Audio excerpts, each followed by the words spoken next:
એટલે જો સમય જેવો મારા ભગવાને બનાવે, મારા દીકરાની એક ઈચ્છા હતી ને કે આટલું પૂરું કરજે. તો જો આજ સ્ટેજ મારો છે, મંડપ મારો છે, આ લાઈટો લાગેલી મારી છે, આ પ્રવીણ લુણી મારો છે અને આહિર મારો છે. નહીં કોઈને કદાચ આમંત્રણ આલી કે કોઈને બોલાયા, ખાલી હુકમ કર્યો હું મેલેડી બોલાવું છું ને હાજર થયા. આવો હરખ છે, આવો ભાવ છે.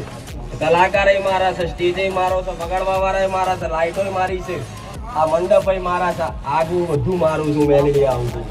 મારા ભક્તો મારા છે. કદાચ નવા આયા હોય ને તો કદાચ વિચાર થતો હશે કે આ માતાજી જેવા ચુંદડી ઉડીને આયા. ભુવાજી એમના દીકરાનું મોઢું ચમ ના બતાવો? તો મારા દીકરાનું મોઢું જોવું હોય તો બધા આવત છે યુટ્યુબ પર જોઈ લેજો. પણ એક વખત પણ મેલડીને ઓળખવી હોય ને તો ઘેર જઈને ખાલી અહીંથી ડાકોર જઈને આવો, દર્શન કરીને આવો અને ઘેર જ કદાચ મારા ડાકોરના ઠાકોર જ કદાચ મારો છેડો પકડાવાના હોય, શી ખબર પડે? ખાલી 2-4 વિડીયો જોઈને મનથી મોનતા રાખજો. ત્રીજે દાડ સપને ના આવું તો ગોડા હું સોલંકી પીઢીની મેલડી મટી જાઉં. આ તો અનુભવની વાતો છે. ગમે તેટલા મારા વખાણ કરું, દુનિયા એમને મૂર્ખ નહીં. પણ જયારે મારો પોતાનો સ્વયં અનુભવ થાય તારે થાય. પણ